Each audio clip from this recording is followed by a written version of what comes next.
একই কাজ করেছে।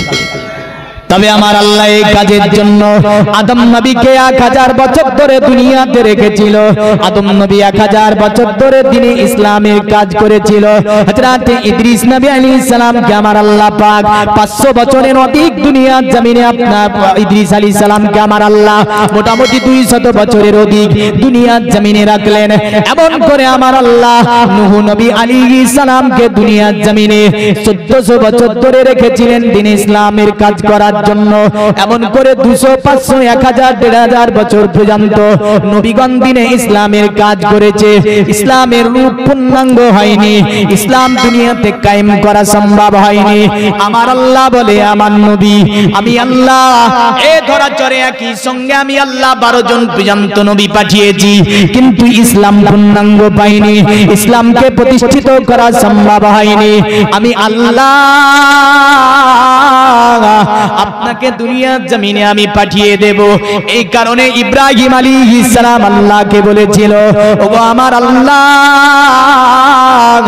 আমি ইব্রাহিম আলাইহিস সালাম দুনিয়ার জমিনে তোমার ইসলামকে কায়েম করার জন্য অনেক আমি কষ্ট করেছি। আমি ইব্রাহিম, এ আমার আল্লাহ তোমার দিন কায়েম করতে আমি সক্ষম হলাম না, তবে আমার আল্লাহ তোমার কাবা ঘরকে আমি কমপ্লিট করে দিয়েছি। ইব্রাহিম আলাইহিস সালাম কাবা মুআজ্জামার পাশে বসলেন। বসার পরে আল্লাহকে বলছেন, আল্লাহ আমি তোমার কাছে একটা জিনিস চাইবো, তুমি কি আমারে দেবে? আমার আল্লাহ বলেছিল, ইব্রাহিম আমার নবী ইব্রাহিম বলো তুমি আমার কাছে এমন কি জিনিস নেবে? ইব্রাহিম আল্লাহকে বলেছিল, আল্লাহ তোমার কাছে যা চাইবো সেটা কি তুমি আমারে দেবে? ইব্রাহিম আল্লাহ বলছে, ইব্রাহিম তুমি আমার ঘর কাবা মুআজ্জামার কাজকে কমপ্লিট করেছো, তুমি যা চাইবে আমি আল্লাহ তোমাকে সেটাই দেব। ইব্রাহিম আল্লাহকে বলছে, আল্লাহ ওগো আমার আল্লাহ তোমার এই কাবা কাজ করার জন্য মুজরি হিসাবে আমি তোমার কাছে বাদশাহী নেব না, আমি রাজ দরবার চাইব না, টাকা সোনা জোড়া মুক্তা হীরা চাইব না। আল্লাহ ওগো আমার আল্লাহ আমি যেটা চাইবো তুমি কি দেবে? আল্লাহ বলছে, ইব্রাহিম তুমি যা চাইবে আমি আল্লাহ তোমাকে সেটাই দিয়ে দেব। জোরে বলুন না। আমরা চাইলে কি চাইতাম? টাকা দাও, বাড়ি গাড়ি দাও, জমি জায়গা দাও। ইব্রাহিম যা চেয়েছিল পবিত্র কোরআন সূরা বাকারা আল্লাহ পাক ক্লিয়ার করে বলেছেন। কাবার গেটের কাছে বসে আমাদের দিকে দেখেন, আমার ওয়াজের মধ্যে কিছু আকাইদ বিষয় থাকে, কেউ বিক্ষিপ্ত হবেন না। আকাইদ ছাড়া কখনোই আহলে সুন্নাত ওয়াল জামাত বা আমার যুবক জেনারেশন যারা ছিটকিয়ে যাচ্ছে, ভরকিয়ে যাচ্ছে, তাদের জন্য আমার এই আকাইদের বিষয়গুলি মধ্যে থাকে। এখন আপনার যে কোনো নতুন কাজ করতে গেলে কি করে? দোয়া করে না? তো কিছু ছেলেরা আছে বলছে এগুলো হাদিস কোরআনে নাই। কি বলছে? এগুলো হাদিস কোরআনে নাই। আরে রাসূল বলেছে, কুল্লামরিন জিবালালাম ইবতা বিসমিল্লাহি ফাওয়াত্তা, কুল্লামরিন জিবালালাম ইবতা বিহামদিল্লাহি ফাওয়াত্তা। যে কোনো কাজ শুরু করার প্রথমে তোমরা আল্লাহর নাম দিয়ে শুরু করো, সেই কাজটা সম্পূর্ণ হবে এবং তা বরকতপূর্ণ হবে। জোরে বলেন সুবহানাল্লাহ। রাসূল আরেকটা হাদিসে বললেন, যে কোনো কাজ শুরু করার প্রথমে তোমরা আল্লাহর হাম, আল্লাহর সানা, আল্লাহ পাকের প্রশংসা দিয়ে সেই কাজটা শুরু করো, সেই কাজটা সম্পূর্ণ হবে এবং সেটা বরকতপূর্ণ হবে। জোরে বলবেন না? আমাদের শরিয়াতে একাধিক সুন্নাত ইব্রাহিম নবী আলাইহিস সালাম থেকে আছে না নাই? খাতনা করা কার সুন্নাত? কোন জামানা থেকে এসেছে জানেন? নাখুন কাটা যদিও রাসূলুল্লাহ সুন্নাত, কিন্তু ইব্রাহিম আলাইহিস সালামের জামানা থেকে চলে আসছে। এমন করে কাবা মুআজ্জামে হজ করতে গিয়ে সাফা মারওয়া দৌড়ানো এটা ওয়াজিব করা হয়েছে। আপনি বলেন তো এটা কোন জামানা থেকে এসেছে? মুহাম্মদ সাল্লাল্লাহু আলাইহি ওয়াসাল্লামের জামানা নাকি ইব্রাহিম আলাইহিস সালামের জামানা? এমন করে যদি আপনি দেখতে যান, আবে জমজম থেকে নিয়ে ইব্রাহিম আলাইহিস সালামের জামানায় শুরু হলো। মায়েদের আপনার যত অলংকারিক বিষয়গুলি ইব্রাহিম আলাইহিস সালামের জামানা থেকে শুরু হলো। পবিত্র কোরআন সূরাটির নাম হচ্ছে সূরা আলে ইমরান। আমার আল্লাহ বলছেন, ওই যে ইব্রাহিম আলাইহিস সালামকে মেনেছিল যারা, তাদের মধ্য থেকে নবীগণ এবং উম্মতগণ, নবীগণ এবং মুমিনগণ বলতে এখানেই বোঝাচ্ছে মানে ইব্রাহিম আলাইহিস সালামের একাধিক বিষয় আমার নবীকে আমি দিয়েছি এবং নবীর উম্মতগণ সেগুলো সমানভাবে পালন করে থাকে। জোরে বলেন সুবহানাল্লাহ। তাহলে ইব্রাহিম আলাইহিস সালামের জামানা থেকে বহু কিছু আমাদের শরীয়তে আমরা পেয়েছি। তো ইব্রাহিম আলাইহিস সালাম আল্লাহ রাব্বুল আলামিনের কাছে যে দোয়াটা করছে, ওই দোয়াটা ছিল কাবা মুআজ্জামার কাজ কমপ্লিট করে নতুন জায়গা উদ্বোধনীতে। জোরে বলেন কি জায়গা? নতুন জায়গা উদ্বোধনীতে। আমাদের নতুন ঘর হয়ে যাওয়ার পরে ইমাম সাহেবকে ডেকে নিয়ে যে দোয়া করা হয় না, হয় না, হয় না? এখন কিছু চ্যাংরা বলছে যে এর দলিল কোথাও নাই, এর দলিল কোথাও নাই যে একটা জায়গাতে গিয়ে দোয়া করতে হবে। একটা বিয়ে পড়িয়েছি আমি, বুঝলেন তো? বিয়ে পড়ে আল্লাহুম্মা আমিন দোয়া, আপনাদের দিকে দোয়া হয় না? বিয়ে পড়ে দোয়া হয় তো? এমন মালের বিয়ে পড়িয়েছি আমি, বুঝলেন, যে ও আবার দোয়া করেন না। মানে যার বিয়ে পড়াচ্ছি ওই দোয়া করে না, মানে ও কিন্তু মাল আলাদা আছে। তাই যে সামনে বসে আছে দোয়া করে না, তো তাড়াতাড়ি দোয়াটা শেষ করে আমি এবার বলছি আমি তো হাত তুলেছিলাম তোমার জন্য, কি ব্যাপার তুমি দোয়া করলে না? তা আমাকে বলছে বেদাত। কি বলছে? বেদাত। এখানে বেদাত, ওখানে বেদাত, এটা বেদাত, ওটা বেদাত, এ নাই, ও নাই, ও নাই। আল্লাহ বলছে তোর ঈমানও নাই।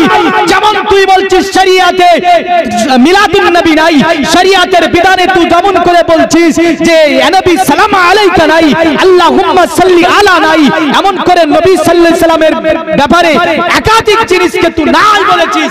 আল্লাহ বলছে তুই ওই মুসলমানের খাতাতে নাস।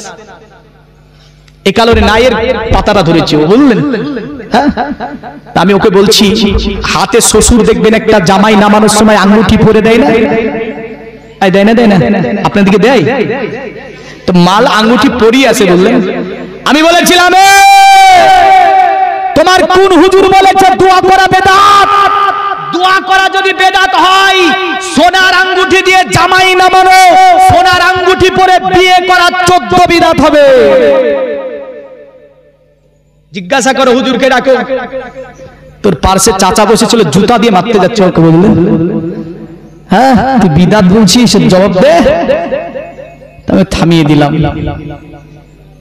তো ওখানে যদি ফতোয়া দিতে যাই, এক ফতোয়ায় ক হাজার যাবে? এই ক হাজার যাবে? 20,000 যাবে না? যে শ্বশুর যখন আঙ্গুঠিটা পরে দিচ্ছিল তখন যদি বলে যে না এটা নেব না, এটা বেদাত, এটা রাখেন আপনার কাছে, তো এক ফতোয়াতে 20,000 যাবে। তো যেখানে ফতোয়া দেওয়ার দরকার ছিল সেখানে ফতোয়া নাই, আর যেখানে ফতোয়ার কোনো দরকারই নাই সেই জায়গায় ফতোয়া দিয়ে সমাজের ঐক্যকে নষ্ট করেছে, যুবক সম্প্রদায়কে বিভ্রান্তের মধ্যে ফেলেছে। এমন করে আপনার বিভিন্ন গোত্রে গোত্রে মানুষের মধ্যে ঝামেলার সৃষ্টি করেছে।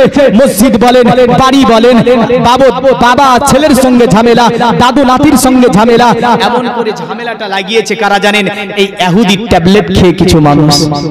ঠিক না ভুল? তো ইব্রাহিম আলাইহিস সালাম কাবার কাজ কমপ্লিট করে দোয়া করলেন।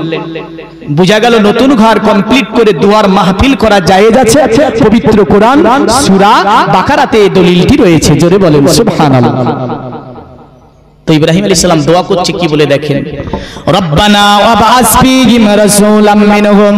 হে আমার আল্লাহ, তোমার কাছে আমি জমি জায়গা চাইবো না, রাজত্ব চাইবো না, বাদশাহী চাইবো না। ওগো আমার আল্লাহ, তুমি আমার গোত্রের মধ্যে একটা সুন্দরতম রাসূল দাও, সুন্দরতম নবী দিয়ে দাও। আমার আল্লাহ পাক ইব্রাহিমের দোয়াকে কবুল করলেন। আমার আল্লাহ বলেছিল, ইব্রাহিম, আমার নবী ইব্রাহিম, আমি আল্লাহ তোমার দোয়াকে কবুল করে নিলাম। হে ইব্রাহিম, আমি আল্লাহ তোমার সঙ্গে হাত তুলেছে ইসমাঈল আলাইহিস সালাম, আমি আল্লাহ ইসমাঈলি বংশে একজন নবীকে পাঠিয়ে দেব। আরো জোরে বলেন। ইসমাঈলি বংশে কে এসেছে? আমাদের নবী। এই কারণে আমার নবী যখন উনি বলতো শোনো আমার পিতার নাম হচ্ছে আব্দুল্লাহ, আব্দুল্লাহর পিতার নাম ছিল আব্দুল মুতাল্লিব, আব্দুল মুতাল্লিবের পিতার নাম ছিল হাসিম, হাসিমের পিতার নাম ছিল আব্দে মানাফ, আব্দে মানাফের পিতার নাম ছিল কুসাই, কুসাইয়ের পিতার নাম ছিল কিলাব, কিলাবের পিতার নাম ছিল আপনার মান্না, কিলাবের পিতার নাম ছিল লুইয়া, লুইয়ার পিতার নাম ছিল গালিব, গালিবের পিতার নাম ছিল ফেগের, ফেগের পিতার নাম ছিল মালিক, মালিকের পিতার নাম ছিল নাজার, নাজারের পিতার নাম ছিল কেনানা, কেনানার পিতার নাম ছিল খুদাইমা, খুদাইমার পিতার নাম ছিল মুদ্রিকা, মুদ্রিকার পিতার নাম ছিল ইলিয়াস, ইলিয়াসের পিতার নাম ছিল মুদার, মুদারের পিতার নাম ছিল নাদার, নাদারের পিতার নাম ছিল মাআদ, আর মাআদের পিতার নাম ছিল কায়দার, কায়দারের পিতার নাম ছিল আল্লাহর নবী ইসমাঈল আলাইহিস সালাম। কটা বললাম? গুনেছেন? গনেন? ব্রেন হাজির আছে তো? মুখস্থ তো হবে না। এই সিদরা নাম আমার কাছে আদম আলাইহিস সালাম পর্যন্ত আছে, মুহাম্মদ সাল্লাল্লাহু আলাইহি সাল্লাম থেকে নিয়ে আদম পর্যন্ত পুরুষ যত ছিল ইনশাআল্লাহ আমার কাছে রয়েছে, কারণ বিভিন্ন জায়গা থেকে আমি এক জায়গায় করেছি। আল্লাহ পাক তবে বুখারী শরীফের মধ্যে একটা হাদিসে এতটা নাম আছে, জোরে বলে, একটা হাদিসে এতটা নাম আছে। এবার আসি, এই নবী আসছেন কোথায় আসছে? এবার বলেন কোথায় আসছে? মক্কাতে। এখন আমাদের দিকে কিছু চ্যাংড়া ছেলে বলছে নবীর জন্মদিন কোথায় পেল? বেদাত। কি বলছে? ও বেদাত আর বাবেরও ক্ষমতা নাই বেদাত শব্দটা বুঝানো। বেদাতের সংজ্ঞা কি, এর ডেফিনেশনটা কি আছে, এই শব্দগুলো কি কি আছে? আপনাদের দোয়া ইনশাআল্লাহ তাদের বিশিষ্ট তিনজন মাস্টারের সঙ্গে 1-8 ঘন্টা বসে কথা, একটা লাইনও উত্তর দিতে সক্ষম হননি। কারণ তাদের উক্তিতে গেলে বুখারী বাদ হয়ে যাবে, মুসলিম শরীফ বাদ হয়ে যাবে, আবু দাউদ বাদ হয়ে যাবে, মিসকাত বাদ হয়ে যাবে। এই চ্যাংড়াগুলো বলছে কি বেদাত, নবীর জন্মদিনকে বেদাত। কোথাও খুঁজে পাওয়া যায়নি নবীর জন্মদিন। যাকে এবার আসি, কত জায়গায় নবীর জন্মদিন নেবে, বেদ কোরআন বাইবেলেও নবীর জন্মদিন আছে, জোরে বলেন সুবহানাল্লাহ। নবী এসেছে মক্কাতে। মক্কা হচ্ছে একদিকে ভূমধ্য সাগর, একদিকে প্রশান্ত মহাসাগর, একদিকে ভারত মহাসাগর, এই মধ্যখানে আছে মক্কা। তাহলে এটা একটা কি হলো? চতুর্দিকে সাগর হলো, এটাকে কি বলে? ওটাকে বলে দ্বীপ। মক্কা একটা দ্বীপ। আল্লাহ পাক কসম করছে, দেখেন ওয়াতিনি ওয়াজাইতুনি ওয়া তুরি সিনিনা ওয়া গাদাল বালাদিল আমিন। সূরাটার নাম কি? সূরা 3। আচ্ছা, এখানে অনেকে আছেন কোরআন শরীফ পড়া জানেন না, আছেন না? নাই না? একাধিক মানুষ কোরআন শরীফ পড়া জানে না। সেদিন আমাকে একটা জায়গা বলছে, মনি সাহেব যোগীর রাজ্যে তো ব্যাপক অত্যাচার মুসলমানদের উপরে, তো যোগীর রাজ্যে কেন শুধু? আপনি যোগীর রাজ্য বাদ দেখি দেখতে পান না? এই তো উড়িষ্যার মধ্যে মুসলমানদের উপর অত্যাচার হলো, গুজরাটের বুকে আপনার মুসলমানদের উপর অত্যাচার হলো, তেলেঙ্গানায় মুসলমানদের উপর অত্যাচার হলো, এমন করে আপনার ব্যারাকপুরে একসময় মুসলমানদের উপর অত্যাচার করলো, ত্রিপুরাতে মুসলমানদের উপর অত্যাচার করলো। সাধারণত কিছুদিন আগে সোশ্যাল মিডিয়ায় দেখছিলাম শিয়ালদা স্টেশনে এক মুসলমানের প্রতি ব্যাপকভাবে অত্যাচার করলো। এর আগে আমরা দেখলাম ট্রেন থেকে ফেলে দিল কারে মুসলমানকে, হাওড়া স্টেশনে ধরে মারলো কারে মুসলমানকে। এমন করে দাড়িওয়ালা দেখলি, টুপিওয়ালা দেখলি, ওদের আপনার কি গা জ্বলে যাচ্ছে, বলে এরা মুসলমান, আমরা হিন্দুস্তান চাই, আমরা মুসলিম মুক্ত দেশ চাই। তো মুসলিম মুক্ত দেশ তো আল্লাহ বলছে মুসলিম মুক্ত যেদিন হবে সেদিন কোরআন এইভাবে বলেছে, ইজা জুলজিলাতিল আরদু জিলজালাহা। যেদিন মুসলিম মুক্ত হবে সেদিন দুনিয়া কম্পন হবে। কি হবে? দুনিয়াতে দুনিয়া থাকবে? থাকবে না। আসি, তো আল্লাহ পাক কসম করলো সূরা 3, দুটি বৃক্ষ, তুরে সিনা আর আমানতের শহর মক্কা। জোরে বলেন আমানতের শহর মক্কা। আল্লাহর নবী, নবীকে আল্লাহ, নবীর জন্মদিন কোথায় আছে এই বিষয়টা আমি প্রমাণ করতে চলেছি।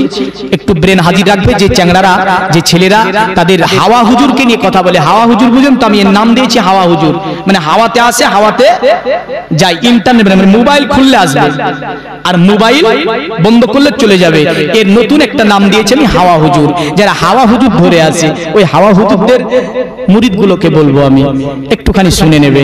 দেখো আল্লাহ নবী আল্লাহকে বলছে, গো আমার আল্লাহ তুমি কাবার কসম করেছো না? মক্কার বলে আল্লাহ বলছে হ্যাঁ। আমার নবী আল্লাহকে বলছে, আল্লাহ মক্কার কসম তুমি করেছো, মক্কাতে তোমার কাবা ঘর আছে এই কারণে? আল্লাহ বলছে, নবী না, আমি কাবা ঘরের কারণে কসম করি না। আমার নবী আল্লাহকে বলছে, আল্লাহ তাহলে তুমি কাবার মধ্যে একটা পাথর আছে যার নাম হাজরে আসওয়াদ পাথর, এই আসওয়াদ পাথরের জন্য তুমি কসম করেছো। আমার নবী আল্লাহকে বলছে, না গো নবী না, ওই আসওয়াদ পাথরের জন্য আমি আল্লাহ কসম করি না। আমার নবী আল্লাহকে বলছে, আল্লাহ তাহলে ওই যে দুটি ওয়াতে পাহাড়, একটার নাম সাফা, দ্বিতীয়টির নাম মারওয়া, আল্লাহ এই পাহাড় দুটির জন্য কসম করেছো। আল্লাহ বলছে, নবী অতএব সাফা মারওয়ার জন্য আমি আল্লাহ কসম করি না। আমার নবী বলছে, আল্লাহ তাহলে আরেকটা জায়গা আছে, যে জায়গাটার নাম হচ্ছে আরাফাতের ময়দান, যেখানকার দোয়াকে তুমি ফিরিয়ে দিতে পারো না, আরাফাতের ময়দানের জন্য কসম করছো। আল্লাহ বলছে, নবী না, অতএব আরাফাতের ময়দানের জন্য আমি আল্লাহ কসম করি না। আমার নবী আল্লাহকে বলছে, আল্লাহ তাহলে তুমি কসম কেন করেছো? আমার আল্লাহ বলছে, হাবিব আপনি শুনবেন কসম কেন করেছি। আমার আল্লাহ সূরা ফজর দিয়ে বলছে, লা উকসিমু বিহাযাল বালাদ ওয়া আনতা হিল্লুম বিহাযাল বালাদ ওয়া ওয়ালিদি ওয়া মা ওয়ালাদ। আমার আল্লাহ বলছে, হাবিব মক্কার কসম কেন করেছি জানেন? আমার আল্লাহ নবী বলছে, আল্লাহ কেন? বলছে, আপনি ওই শহরে জন্মগ্রহণ করেছেন, আপনার পিতৃপুরুষ যারা তারাও ওই শহরে জন্মগ্রহণ করেছে, এই কারণে আমি আল্লাহ মক্কার কসম করেছি। জোরে বলেন সুবহানাল্লাহ। এ যুবক, তোমার হুজুরকে জিজ্ঞাসা করো মিলাদ শব্দের আসল মাদ্দাটা কি, মিসাল শব্দটা কেমন করে এসেছে। কারণ মিলাদ শব্দের আসল মাদ্দাটা তোমার হুজুর যদি বের করতে পারে, জীবনে কোনোদিন বলবে না যে মিলাদ কোরআন হাদিসে নাই। মিলাদ শব্দের আসল মাদ্দা হচ্ছে ওয়ালাদ শব্দ, কারণ পবিত্র কোরআনে আছে ওয়ালিদিউ ওয়া মা ওয়ালাদ। কারণ ওই শহরে আপনি জন্ম নিয়েছেন, আপনার পিতৃপুরুষ যারা তারা ওই শহরে জন্ম নিয়েছে, এই কারণে আমি আল্লাহ পাক মক্কার কসম করেছি। জোরে বলেন সুবহানাল্লাহ। তবে মনে রাখবেন, ভারতবর্ষের সরজমিনে কোরআনের দলিল এটা হয়ে গেল, হাদিসে অনেকগুলো দলিল আছে। নবী মক্কাতে এসেছে নিয়ে, আল্লাহর নবীকে মক্কাতে পাঠানো হয়েছে এই নিয়ে। তবে যারা বলছে নবীর জন্ম খুঁজে পাইনি, আমার তো সন্দেহ লাগে তারা মুসলমান কি মুসলমান নয়। আমার সন্দেহ লাগে যারা নবীর জন্ম এখনো খুঁজে পাইনি। এ দুনিয়ার নবীর মুসলমান, আমার নবী এসেছেন মক্কায়, পবিত্র কোরআনের বাণী অনেকগুলি জায়গাতে রয়েছে। তবে এবার আপনার সম্মুখে আসি ভারতবর্ষের একটি প্রাচীন কিতাব, কিতাবটির নাম হচ্ছে মহাভারত। এই মহাভারত যারা অনুসরণ করে তারা হচ্ছে সনাতন ধর্মের মানুষ। সনাতন ধর্মের কোন ঋষি বলেছিল এই কথা, শুনো কালক্রমে বিষ্ণু যাসে নামেতে ব্রাহ্মণ সম্মল নগরতে জন্ম লইবেন, তখন মহাবীর্য মহা বুদ্ধি কলকিতার ঘরে জন্মিবে যথাকালে দেবকার যাতারে। দুনিয়াটা যখন অন্ধকারে আচ্ছন্নিত হয়ে যাবে, দুনিয়াতে যখন অন্ধকার আচ্ছন্নিত হবে, তখন অতএব বিষ্ণু যশের ঘরে সম্বল বলে একটা জায়গাতে মহান একজন ব্যক্তিত্বকে আমার আল্লাহ দুনিয়ার জমিনে পাঠিয়ে দেবে, যাকে আল্লাহ জ্ঞান গরিমা দিয়ে পাঠাবে। অতএব এই যে সম্বল নামকরণ করেছে, সম্বল শব্দটা হচ্ছে সংস্কৃতি শব্দ। সম্বল শব্দের অর্থ হচ্ছে আমানতের এলাকা, শান্তির শহর, বা আপনার উঁচু নামে দ্বীপ, যাকে আরবি করতে গেলে আরবি হবে ওয়াহাজাল বালাদিল আমিন। আমানতের শহর হচ্ছে মক্কা। আর আপনার সংস্কৃতি ভাষায় বললো যাকে আপনার কি সম্বল, মানে সম্বলে আসবেন তিনি, আর তিনি আসবেন কোন জায়গায়, আর কেমন করে আসবে বললো সনাতন ধর্মের গুরুত্বপূর্ণ গুরুত্বপূর্ণ একটা কিতাব, কিতাবটির নাম হচ্ছে আপনার ভবিষ্য পুরাণ। এই ভবিষ্য পুরাণ তারা আপনার ব্যাপক হারে মেনে চলে। ভবিষ্য পুরাণে আপনার আজ থেকে মোটামুটি ভাবে এই মন্ত্রটা আপনার বলেছিল যে ঋষি, এই ঋষির নাম ছিল আপনার কি জানেন? রাজা ভোজরাজ, বাড়ি ছিল যুক্তপ্রদেশে। আমাদের এই দেশটাকে এক সময় ব্রিটিশ শাসন করেছিল। ব্রিটিশ শাসন করার সময় এই যে উত্তরপ্রদেশ নাম যে জায়গাটা, এই জায়গাটার নাম ছিল যুক্তপ্রদেশ। এখানে একটা জেলা আছে বালিয়া বলে জেলা। এই বালিয়া জেলার বাদশা ছিল যে বাদশার নাম, তার নাম ছিল আপনার রাজা ভোজরাজ। রাজা ভোজরাজ তিনি বলেছিলেন অতএব রাজা ভোজরাজ তিনি আপনার বলেছিলেন নমস্তে বিরিজানাত মরুস্থল নিবাসিনে টিপ্রার সুরনসাই বহুমায়া প্রদার্থিনে এতসলিল্লন্তারে মিলচ্ছাচার্যন সম্মাবিত মামাদিতি খ্যাত শিক্ষো সকা সম্মাবিত নিপ্রসিজব মহাদেবং মরুস্থল নিবাসী নমো গঙ্গা জনশ্চ সংস্নপ্পো পঞ্চো গব্বো সম্ভোবিতে নমস্তে বিরিজানাত মরুস্থল নিবাসিনে টিপ্রার সুরনসাই বহুমায়া প্রবর্তিনে। বোঝা গেল না? দেখেন, আমাকে সংস্কৃতি পড়তে অ্যাকচুয়ালি আমাকে নিজেই ভালো লাগে না, খুব ভাষাগুলো কঠিন। তবে যেহেতু শুনতে চেয়েছেন ইনশাআল্লাহ শুনিয়ে দেব। তো রাজা ভোজরাজ ছাদের উপরে বসে আছে বললেন। তো ছাদের উপরে বসে আছে তো বলছে নমস্তে বিরিজানাত মরুস্থল নিবাসিনে, এ মরুস্থলে আগমনকারী আমার মোহাম্মদ সাল্লাল্লাহু আলাইহি ওয়াসাল্লাম। জোরে বলেন, মরুতে আগমন করেছে কে? এ মরুস্থলে আগমনকারী, তোমাকে জানাই আমি প্রণাম, তোমাকে জানাই আমি প্রণাম। তিপ্রার সুরনাসাই বহুমায়া প্রবর্তিনে, দয়া করে কিয়ামতের দিনে তোমার কদমের নিচে আমার একটু জায়গা করে দেবে, তাহলে আমার জীবনটা ধন্য হয়ে যাবে। সনাতন ধর্মের ভবিষ্য পুরাণে বলল এতসলিল্লন্তরে মিলচ্ছে আচার্যেন সম্ভাবিত মহামাদিতি খ্যাত শিক্ষো সকা সম্ভাবিত। মরুস্থলে একজন বড় ব্যক্তিত্বকে পাঠানো হবে, তার নাম হবে মাহমাদ। মাহমাদ শব্দটি সংস্কৃতি শব্দ, এর আরবি হবে মুহাম্মাদুর রাসূলুল্লাহ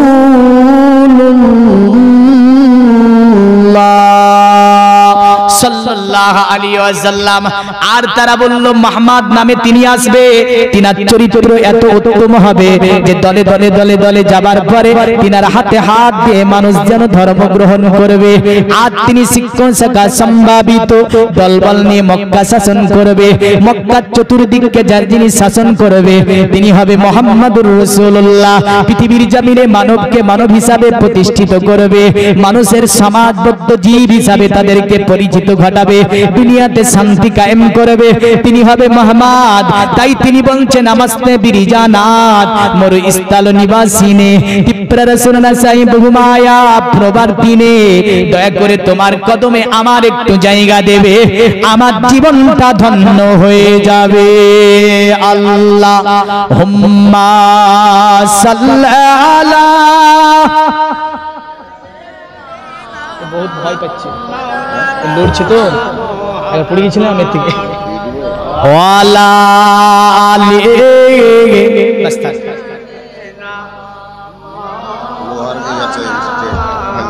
রোজ কিয়ামত, জোরে জোরে জোরে।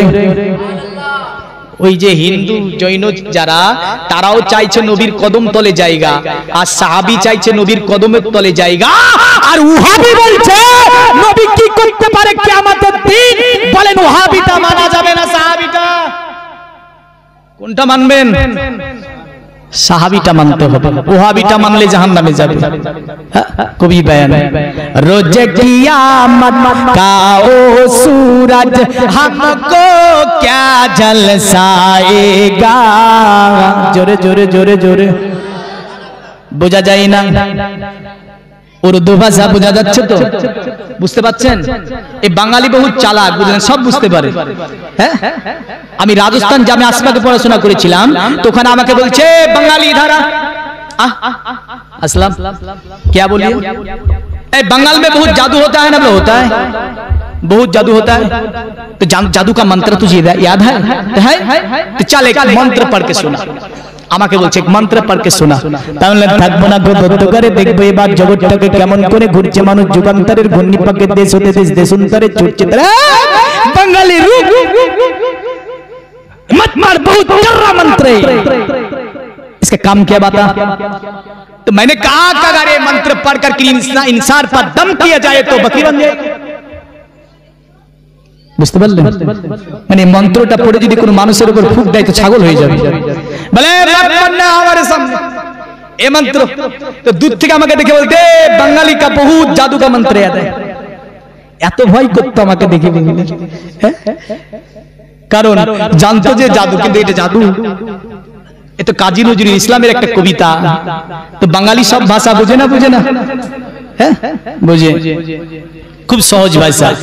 रोज क़यामत का ओ सूरज हमको क्या झलसाएगा, खुद ही डूबा जाएगा, खुद ही डूबा जाएगा। जुल्फ़े मुअम्बर,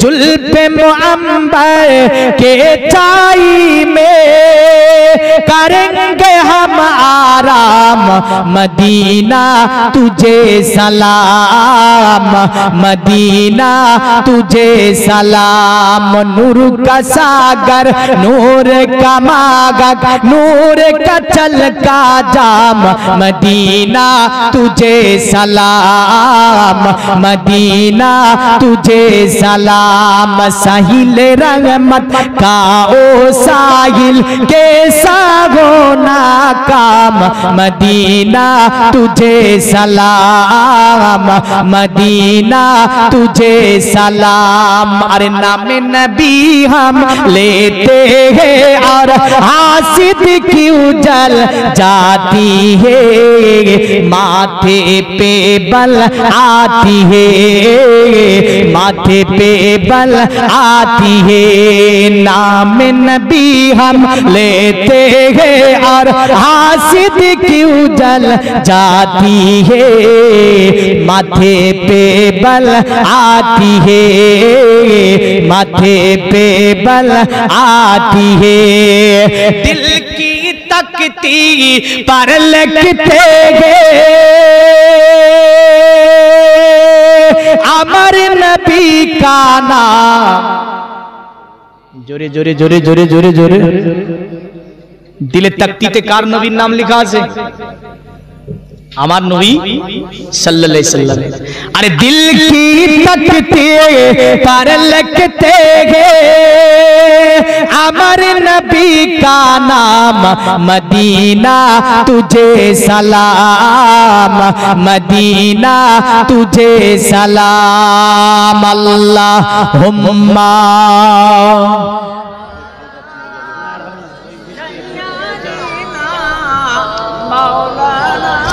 वाला आले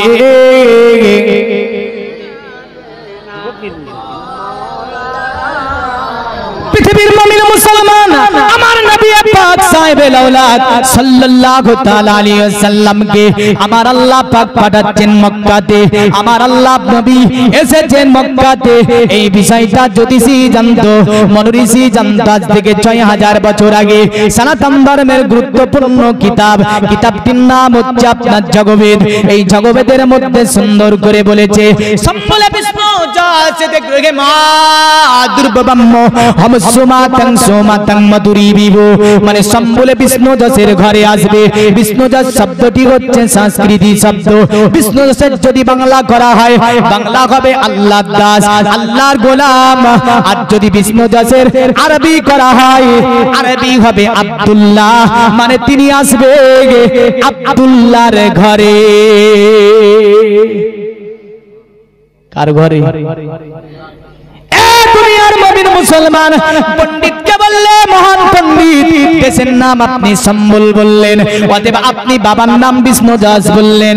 বলল পণ্ডিত, ওগো পণ্ডিত দয়া করে বলে দেবেন ওই যে নারী জন্ম দেবে নবীকে, নবীর মায়ের নামটা কি হবে? বলল শুনে রেখে দাও, যে নারীটা নবীকে জন্ম দেবে ওই নারীটা বড় ভাগ্যবতী হবে, ওই নারীটা বড় মাধুর্যবান হবে, নারীটার নাম হবে সুমতি। সুমতি শব্দের অর্থ হচ্ছে সুন্দরী, সুমতি শব্দের অর্থ হচ্ছে মাধুর্যবান, সুমতি শব্দের অর্থ হচ্ছে আপনার চরিত্রবান। আর যদি আরবি করা হয়, আরবিতে হবে আমেনা, মানে আমেনা নারী আমার নবীকে জন্ম দেবে। জোরে বলেন সুবহানাল্লাহ। পণ্ডিতকে বলল পণ্ডিত, ওগো পণ্ডিত দয়া করে বলবে নবী তাহলে আসবে কোন মাসে? কারণ আমাদের দিকে এই যারা আপনার নবী দিবসকে মানে না, আমার নবীর জন্মদিনকে যারা মানতে চায় না, চালাকি করে বলেছে নবী 9 তারিখে এসেছে। এই বলেনি, সোশ্যাল মিডিয়ায় দেখছিলাম না, এ আল্লাহর জমিনে আসমানের নিচে এখনো আমি চ্যালেঞ্জ করে যাচ্ছি, কোন মা যদি একটা ছেলের জন্ম দিয়ে থাকে, একদিন নবীর আগমন নিয়ে বসে যাক, টের পাবে যে কয় তারিখে নবী